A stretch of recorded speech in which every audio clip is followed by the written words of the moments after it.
Gaza पर लगातार बम बरस रहे हैं।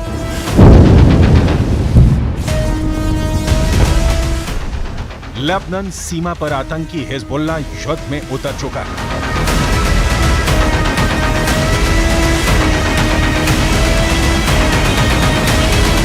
यमन के हूथी विद्रोही भी इजरायल पर लगातार मिसाइल से हमला कर रहे हैं, लेकिन इस सब के बीच इजरायल को घेरने को लेकर ऐसा प्लान तैयार हो चुका है जिसे किसी ने नहीं सोचा था।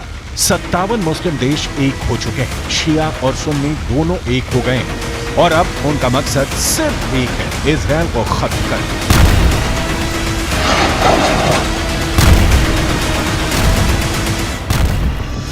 इजरायल हमास जंग ने दुनिया को दो खेमों में बांट दिया है, या यूं कहें कि साफ नजर आने लगा है कि कौन फिलिस्तीन की तरफ है और कौन इजरायल की तरफ।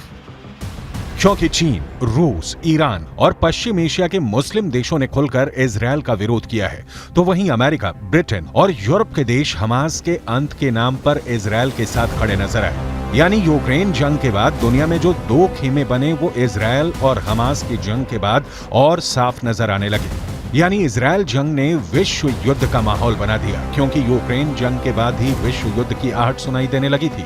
लेकिन उस समय पश्चिम एशिया के मुस्लिम मुल्क खुलकर अमेरिका का विरोध नहीं कर रहे थे।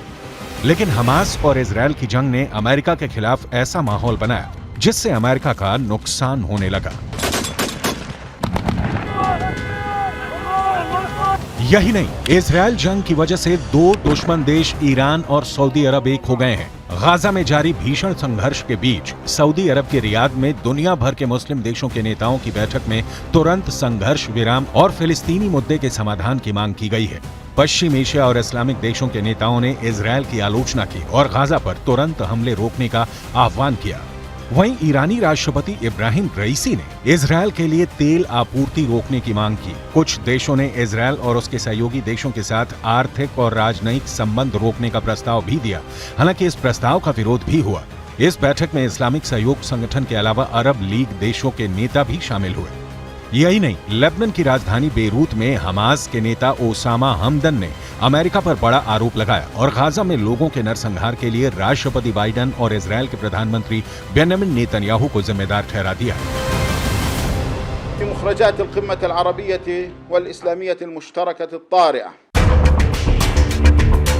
सूरत कुछ ऐसी है, इजरायल के साथ अमेरिका समेत यूरोपियन यूनियन के देश हैं, यानी आधी दुनिया इजरायल के साथ है, तो वहीं दूसरी तरफ ईरान है जिसके साथ चीन और रूस तो हैं ही, साथ ही फिलिस्तीन के नाम पर कई इस्लामिक देश ईरान के साथ खड़े हैं। मतलब साफ है, अगर जंग नहीं रुकी तो विश्व युद्ध होना तय है। ऐसा इसलिए क्योंकि एक एक कर कई देश इजरायल हमास युद्ध में कूद चुके हैं। दूसरी तरफ इजरायल भी इस जंग में पीछे हटने को तैयार नहीं है और उसने एक बार फिर सीज फायर करने से इनकार कर दिया।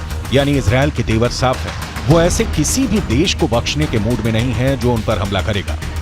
फिर चाहे वो फिलिस्तीन हो, जॉर्डन हो, लेबनान हो, सीरिया हो या ईरान और तुर्की, किसी ने भी अगर इजरायल पर हमला किया तो इजरायल पलटवार करने में देरी नहीं करेगा।